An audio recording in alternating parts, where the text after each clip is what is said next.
नमस्कार दोस्तों, स्वागत है आप सभी का Uttar Pradesh police constable exam के लिए जीके जीएस की एक और महत्वपूर्ण वीडियो में। तो चलिए आज की महत्वपूर्ण वीडियो को शुरू करते हैं। पहला प्रश्न है, विज्ञान की आवर्त सारणी में Mn किस रासायनिक तत्व का प्रतीक है? मैग्नीज, मैग्नीशियम, मेंडेलिवियम या मोलिब्डेनम? तो ये मैग्नीज का प्रतीक है Mn। ऑप्शन नंबर ए इसका राइट ऑप्शन हो जाएगा। इसका परमाणु क्रमांक 25 होता है, ये भी ध्यान रखेंगे। अगर मेंडेलिवियम का प्रतीक देखें तो इसका Md होता है, मैग्नीशियम का प्रतीक Mg होता है और मोलिब्डेनम का प्रतीक Mo होता है। ये सभी ध्यान रखेंगे। अगला, अर्चना भारत में लोकसभा चुनाव लड़ना चाहती है, वह अधिकतम कितने निर्वाचन क्षेत्रों से चुनाव लड़ सकती है? 1, 3, 4 या 2? तो कोई भी व्यक्ति जो लोकसभा का चुनाव लड़ना चाहता है वो अधिकतम 2 क्षेत्रों से चुनाव लड़ सकता है। ऑप्शन नंबर डी इसका राइट ऑप्शन है। राज्य के नीति निर्देशक सिद्धांत भारतीय संविधान के किस भाग के अंतर्गत आते हैं? तो भाग 4 के अंतर्गत राज्य के नीति निर्देशक सिद्धांत आते हैं, ये इसका सही जवाब हो जाएगा। और भाग 4A के अंतर्गत मौलिक कर्तव्य आते हैं, भाग 3 के अंतर्गत मौलिक अधिकार आते हैं भारतीय संविधान में, और भाग 2 के अंतर्गत नागरिकता आती है। ये सभी पॉइंट आप लोग ध्यान रखेंगे।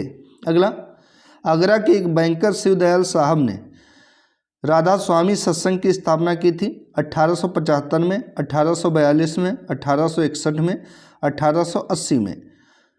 तो आगरा के एक बैंकर जो कि शिवदयाल साहब थे, इन्होंने राधा स्वामी सत्संग की स्थापना 1861 में की थी। ऑप्शन नंबर सी इसका राइट ऑप्शन हो जाएगा। इन्हें तुलसी राम के नाम से भी जाना जाता है, ये भी ध्यान रखेंगे। अगला, निम्नलिखित में से कौन सा पेशा मौसमी बेरोजगारी का एक प्रकार है? किसान, सूचना प्रौद्योगिकी पेशेवर, चिकित्सक या फिर लेखाकार? तो इनमें से मौसमी बेरोजगारी का एक प्रकार जो कि किसान है, ऑप्शन नंबर ए इसका सही जवाब हो जाएगा। मौसमी बेरोजगारी उसे कहते हैं जब लोगों के पास वर्ष के कुछ निश्चित मौसमों के दौरान काम नहीं होता है, उसे ही मौसमी बेरोजगारी कहा जाता है। अगला, प्रतिवर्ष दुनिया भर में अंतर्राष्ट्रीय मलाला दिवस किस तारीख को मनाया जाता है? तो अंतर्राष्ट्रीय मलाला दिवस हर साल 12 जुलाई को मनाया जाता है। ऑप्शन नंबर 20 का राइट ऑप्शन हो जाएगा। ठीक है। अगला, भारत की 2011 की जनगणना के अनुसार भारत के किस राज्य का लिंगानुपात सबसे कम है? हरियाणा, बिहार, झारखंड या पंजाब? तो आपके ऑप्शन के अनुसार 2011 की जनगणना के अनुसार भारत का लिंगानुपात जो कि सबसे कम है वो हरियाणा राज्य में है। ऑप्शन नंबर ए इसका सही जवाब हो जाएगा। यहाँ पर 879 लिंगानुपात है, यानी कि 1000 पुरुषों पर 8879 महिलाएं हैं। अगला, हाल ही में कौन युवा वर्ल्ड तीरंदाजी की रिकर्व वर्ग में स्वर्ण जीतने वाले पहले भारतीय खिलाड़ी बने हैं? सुनील चौकसी, अमित मीणा, पार्थ सालुंखे या नरेश चौधरी? तो ये बने हैं Parth Salunkhe. Option number C इसका करेक्ट ऑप्शन हो जाएगा। इन्होंने अंडर 21 पुरुष रिकर्व व्यक्तिगत फाइनल में कोरिया के तीरंदाज को हराकर स्वर्ण पदक जीता था। अगला, भारतीय संविधान का निम्नलिखित में से कौन सा अनुच्छेद राष्ट्रीय अनुसूचित जाति आयोग का प्रावधान करता है? अनुच्छेद 344, अनुच्छेद 338, अनुच्छेद 337, अनुच्छेद 343? तो इनमें से राष्ट्रीय अनुसूचित जाति आयोग का प्रावधान जो कि अनुच्छेद 338 करता है। ऑप्शन नंबर 20 का सही जवाब हो जाएगा। ठीक है। और अनुच्छेद 344 के अंतर्गत राजभाषा के संबंध में आयोग और संसद की समिति है। अनुच्छेद 300 अंतर्गत संघ की राजभाषा है, ये ध्यान रखेंगे। अगला, गुरु विपिन सिंह का संबंध भारत की किस नृत्य शैली से है? कथक, कालबेलिया, मणिपुरी या बचाता? तो गुरु विपिन सिंह का संबंध भारत की मणिपुरी नृत्य शैली से है। ऑप्शन नंबर सी इसका सही जवाब हो जाएगा। अगला, अंतर्राष्ट्रीय वित्तीय सेवा केंद्र प्राधिकरण IFSCA का नया अध्यक्ष किसे नियुक्त किया गया है? के राजा रमन, एन माथुर, जे हरितवाल या पी चावला? तो अंतर्राष्ट्रीय वित्तीय सेवा प्राधिकरण का नया अध्यक्ष नियुक्त किया गया है जो कि के राजा रमन को नियुक्त किया गया है। ऑप्शन नंबर ए इसका सही जवाब हो जाएगा। लोमस ऋषि गुफाएं निम्नलिखित में से किस पहाड़ी पर स्थित हैं? सतपुड़ा पर्वतमाला, आरावली पर्वतमाला, बराबर पहाड़ियाँ या विंध्याचल पर्वतमाला? तो लोमस ऋषि गुफाएं जो कि इनमें से स्थित हैं बराबर पहाड़ियों पर। ऑप्शन नंबर सी इसका करेक्ट ऑप्शन हो जाएगा। ये पहाड़ियाँ जो कि बिहार राज्य में स्थित हैं, ध्यान रखेंगे। अगला, रविन्द्रनाथ टैगोर ने कब शांति निकेतन संस्थान शुरू किया था? 1899, 1901, 1903 या 1905? तो रविन्द्रनाथ टैगोर जी के द्वारा शांति निकेतन की स्थापना 1901 में की गई थी। ऑप्शन नंबर 20 का सही जवाब हो जाएगा। उन्हें 1913 में साहित्य का नोबेल पुरस्कार भी मिला था और भारत के राष्ट्रगान जन गण मन की रचना रविन्द्रनाथ टैगोर ने की थी, जिसे 1911 में भारतीय राष्ट्रीय कांग्रेस के कलकत्ता अधिवेशन में पहली बार गाया गया था। साथ ही बांग्लादेश का राष्ट्रीय गान भी, जो कि है अमार सोनार बंगला, इसकी भी रचना रविन्द्रनाथ टैगोर जी ने की है। ठीक है, इन्हें द बर्ड ऑफ बंगाल भी कहा जाता है। ये सभी चीज़ें इनके बारे में ध्यान रखेंगे। अगला, चूना पत्थर किसका एक प्रकार है? कायांतरित शैल का, ज्वालामुखी शैल का, अवसादी शैल का या फिर आग्नेय शैल का?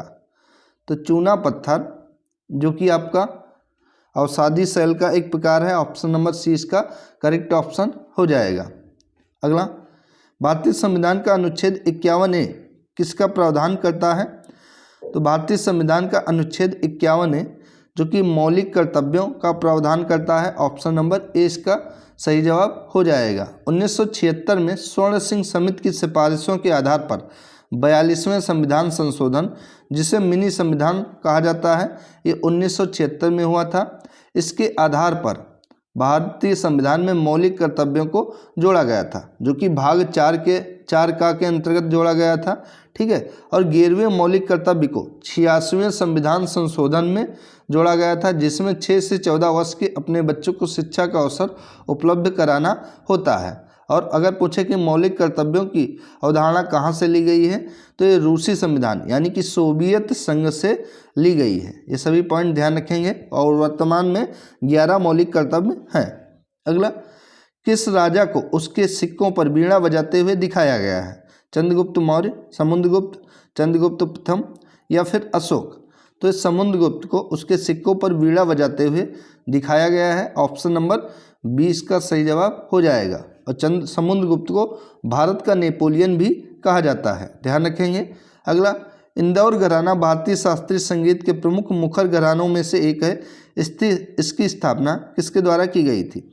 दोराई स्वामी वी अयंगर, डॉक्टर लक्ष्मी नारायण सुब्रमण्यम, उस्ताद आमिर खान या उस्ताद बुंदू खान? तो इंदौर घराना जो कि भारतीय शास्त्रीय संगीत के प्रमुख मुखर घरानों में से एक है, इसकी स्थापना उस्ताद आमिर खान के द्वारा की गई थी। सी इसका सही जवाब हो जाएगा। अगला, निम्नलिखित में से कौन सा जरायुज जंतु का एक उदाहरण नहीं है? बिल्ली, पक्षी, गाय या कुत्ता? तो इनमें से पक्षी जो कि जरायुज जंतु का एक उदाहरण नहीं है। ठीक है, जंतुओं में जनन 3 प्रकार से होता है। पहला जो कि जरायुजता का होता है, जिसके अंतर्गत मनुष्य, कुत्ता, बिल्ली, हाथी आदि आते हैं। और दूसरा जो कि अंड प्रजकता का होता है, इसके अंतर्गत पक्षी, उभयचर आदि आते हैं। और तीसरा जो पॉइंट होता है वो अंड जरायुजता का होता है, इसके अंतर्गत सांप वगैरह आते हैं, यानी कि जो रेंग कर चलते हैं वो अंड जरायुजता के अंतर्गत आते हैं। ये ध्यान रखेंगे। अगला, ऐतिहासिक शेरशाह सूरी मार्ग के बीच से होकर गुजरता है। तो इसका सही जवाब क्या हो जाएगा? दिल्ली और अमृतसर, लखनऊ और कोलकाता, कानपुर और कन्याकुमारी, दिल्ली और मनाली? तो ऐतिहासिक शेरशाह सूरी मार्ग जो कि दिल्ली और अमृतसर के बीच से होकर गुजरता है। ऑप्शन नंबर ए इसका सही जवाब हो जाएगा। शेरशाह सूरी ने सूरी वंश की स्थापना की थी और शेरशाह सूरी मार्ग जो कि जीटी रोड के नाम से जाना जाता है और वर्तमान में NH1 यानी कि ग्रैंड ट्रंक रोड के नाम से भी जाना जाता है। ठीक है, ध्यान रखेंगे, ये NH1 है इस समय। अगला, कुछ विशेष परिवर्तनों के साथ टैडपोल का वयस्क में रूपांतरण क्या कहलाता है? स्थानांतरण, उभार, कायांतरण या फिर मुकुलन? तो ये कायांतरण कहलाता है। ऑप्शन नंबर सी इसका राइट सही जवाब हो जाएगा। राष्ट्रीय उपभोक्ता विवाद निवारण आयोग NCDRC के नए अध्यक्ष कौन बने हैं? जस्टिस दीपक मिश्रा, जस्टिस AP शाही, जस्टिस TS ठाकुर या जस्टिस NV रमना?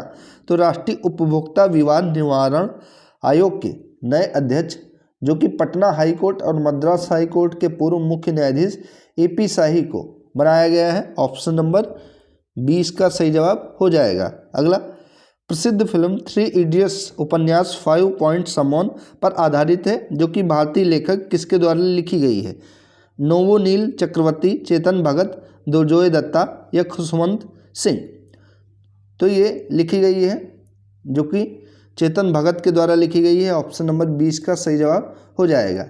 अगला, निम्नलिखित में से कौन सा त्यौहार तेलुगु नववर्ष की शुरुआत का प्रतीक है? ओणम, उगादि, गुड़ी पड़वा या फिर पोंगल? तो इनमें से तेलुगु नववर्ष की शुरुआत का एक प्रमुख त्यौहार है जो कि प्रतीक है, ये त्यौहार है आपका उगादि। ऑप्शन नंबर 20 का सही जवाब हो जाएगा। यह हिंदू कैलेंडर के अनुसार चैत्र महीने के पहले दिन ही मनाया जाता है। ओणम की बात करें तो ओणम जो कि केरल में मनाया जाता है, और पोंगल जो कि तमिलनाडु में मनाया जाता है, और गुड़ी पड़वा जो कि मुख्य रूप से महाराष्ट्र में मनाया जाता है। ये ध्यान रखेंगे सभी पॉइंट। अगला, निम्नलिखित में से कौन सा शासकीय अधिकारी राज्यसभा का पदेन सभापति एक्स ऑफिशियो चेयरमैन होता है? भारत के उपराष्ट्रपति, भारत के मुख्य न्यायाधीश, भारत के राष्ट्रपति या भारत के प्रधानमंत्री? तो इसका सही जवाब है कि भारत के उपराष्ट्रपति जो कि राज्यसभा के पदेन सभापति होते हैं। ऑप्शन नंबर ए इसका सही जवाब हो जाएगा। ठीक है, संविधान का अनुच्छेद 63 जो कि भारत के उपराष्ट्रपति की व्यवस्था करता है, ये भी ध्यान रखेंगे। अगला, हम राष्ट्र को जगाने के लिए मर भी जाएंगे, इसका नारा किसके द्वारा दिया गया था? वीर त्रिंकेंद्रजीत सिंह के द्वारा, सूर्यसेन के द्वारा, पिंगली वकैया के द्वारा या बाघा जतिन के द्वारा? तो हम राष्ट्र को जगाने के लिए भी मर जाएंगे, इसका नारा जो कि दिया गया था आपका बाघा जतिन के द्वारा। ऑप्शन नंबर डी इसका सही जवाब हो जाएगा। अगला, सुपर बाउल फुटबॉल का एक वार्षिक चैंपियनशिप खेल है, ये कहाँ पर आयोजित किया जाता है? कनाडा, संयुक्त राज्य अमेरिका, मैक्सिको या फिर पेरू?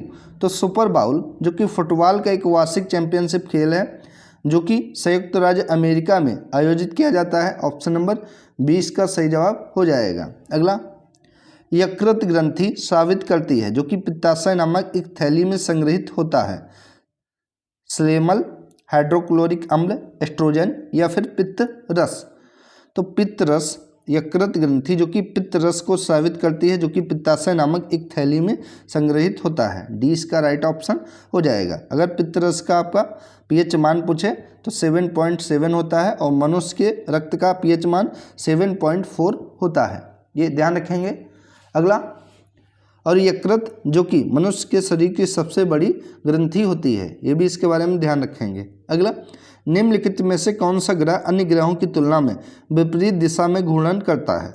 तो विपरीत दिशा में घूर्णन करता है जो कि शुक्र ग्रह करता है। ऑप्शन नंबर ए इसका सही जवाब हो जाएगा। शुक्र पृथ्वी का निकटतम ग्रह है, यह सबसे चमकीला तथा सबसे गर्म ग्रह भी है। शुक्र ग्रह को सांझ का तारा या भोर का तारा एवं पृथ्वी का भगिनी यानी कि पृथ्वी की बहन भी कहा जाता है। ये सभी पॉइंट इससे ध्यान रखेंगे। किस प्रक्रिया के अंतर्गत जल विलेय अकार्बनिक पोषक भूमि मृदा संस्तर में प्रविष्ट कर जाते हैं और अनुपलब्ध लवण के रूप में अवक्षेपित होते हैं? तो यह प्रक्रिया क्या कहलाती है? खंडन, अपघटन, निच्छालन या ह्यूमस भवन? तो यह प्रक्रिया जो कि निच्छालन कहलाती है। सी इसका राइट ऑप्शन हो जाएगा। अगला, नवंबर 2022 तक भारत के पड़ोसी देश चीन की राजभाषा क्या है? तो भारत के पड़ोसी देश चीन की राजभाषा जो कि मैंड्रिन है। ऑप्शन नंबर सी इसका करेक्ट ऑप्शन हो जाएगा। और यह विश्व में सर्वाधिक बोले जाने वाली भाषा है। सिंहली की बात करें तो सिंहली जो कि श्रीलंका की भाषा है। बंगाली भारत में बोली जाती है, और बर्मी जो कि म्यांमार की भाषा है। ठीक है। अगला, निम्नलिखित में से किसका जन्म आगरा में हुआ था? मीर, अमीर खुसरो, फिराक या फिर गालिब? तो आगरा में जन्म हुआ था जो कि मिर्जा गालिब का हुआ था। ऑप्शन नंबर डी इसका करेक्ट ऑप्शन हो जाएगा। अमीर खुसरो का जन्म एटा जिले के पटियाली गांव जो कि उत्तर प्रदेश में है, यहाँ पर हुआ था, ये भी ध्यान रखेंगे। और फिराक गोरखपुरी का जन्म जो कि उत्तर प्रदेश के गोरखपुर में हुआ था। ठीक है, तो ऑप्शन नंबर इसका हो जाएगा option number D right option होगा। अगला, निम्नलिखित में से किस नगर में राजकीय ललित कला अकेडमी स्थित है? तो राजकीय ललित कला अकेडमी जो कि स्थित है आपकी, इसका राइट ऑप्शन हो जाएगा लखनऊ में। Option number A correct option हो जाएगा। इसकी स्थापना 1962 में की गई थी। ठीक है। अगला, निम्नलिखित में से कौन उत्तर प्रदेश की प्रथम महिला मुख्यमंत्री थी? तो उत्तर प्रदेश की प्रथम महिला मुख्यमंत्री जो कि सुचेता कृपलानी थी। ऑप्शन नंबर 20 का करेक्ट ऑप्शन हो जाएगा। और उत्तर प्रदेश की पहली एससी महिला जो कि सुश्री मायावती जी, ये उत्तर प्रदेश की 4 बार मुख्यमंत्री रह चुकी हैं। और सरोजिनी नायडू जो कि उत्तर प्रदेश की पहली राज्यपाल थी, ये ध्यान रखेंगे। अगला, निम्नलिखित में से कौन सा सुमेलित नहीं है? तो लखीम एक तरफ स्थान दिए गए हैं, एक तरफ उनके उत्पाद दिए गए हैं, तो इनमें से आपको बताना है कि कौन सा सुमेलित नहीं है। तो लखीमपुर खीरी, तो नक्काशीदार काष्ठ शिल्प, तो ये गलत है। लखीमपुर खीरी ना होकर यहाँ पर सहारनपुर होगा। सहारनपुर की जो नक्काशीदार काष्ठ शिल्प है ये प्रसिद्ध है। खुर्जा की मृत्तिका शिल्प, मेरठ खेलकूद के सामान, और जलेसर जो कि ढलावी घंटियाँ के लिए प्रसिद्ध है, तो इसका ए राइट ऑप्शन हो जाएगा। अगला, निम्नलिखित में से किस स्थान पर मुड़िया पूर्णिमा मेला का आयोजन किया जाता है? तो मुड़िया पूर्णिमा मेला का आयोजन जो कि गोवर्धन में किया जाता है, ऑप्शन नंबर सी इसका करेक्ट ऑप्शन हो जाएगा। और गोवर्धन जो कि मथुरा में है। अगला, अंतर्राष्ट्रीय सहिष्णुता दिवस इंटरनेशनल डे फॉर टॉलरेंस मनाया जाता है 16 नवंबर, 17 नवंबर, 18 नवंबर या फिर 19 नवंबर को। तो प्रत्येक वर्ष 16 नवंबर को अंतर्राष्ट्रीय सहिष्णुता दिवस मनाया जाता है, ऑप्शन नंबर ए इसका राइट ऑप्शन है। अगला, भारत और फ्रांस के बीच द्विपक्षीय नौसेना अभ्यास वरुण 2023 के 21वें संस्करण का आयोजन कहाँ पर किया गया? तो आपसे एग्जाम में इस तरीके से पूछता है कि वरुण का अभ्यास जो कि भारत और किस देश के मध्य किया जाता है, तो आपका आंसर होगा फ्रांस के मध्य। और इसका 21वें संस्करण का आयोजन जो कि पश्चिमी समुद्र तट पर किया गया, ऑप्शन नंबर डी इसका राइट ऑप्शन है। अगला, राष्ट्रीय विधिक सेवा दिवस यानी कि नेशनल लीगल सर्विस डे कब मनाया जाता है? 7 नवंबर, 8 नवंबर, 9 नवंबर या 10 नवंबर। तो प्रत्येक वर्ष 9 नवंबर को राष्ट्रीय विधिक सेवा दिवस मनाया जाता है, ऑप्शन नंबर सी इसका राइट ऑप्शन हो जाएगा। तो दोस्तों ये थी आज की महत्वपूर्ण जीके जीएस की क्लास। दोस्तों वीडियो अगर आप सभी को अच्छी लगी हो तो वीडियो को लाइक करें, शेयर करें और चैनल को सब्सक्राइब करें। धन्यवाद दोस्तों।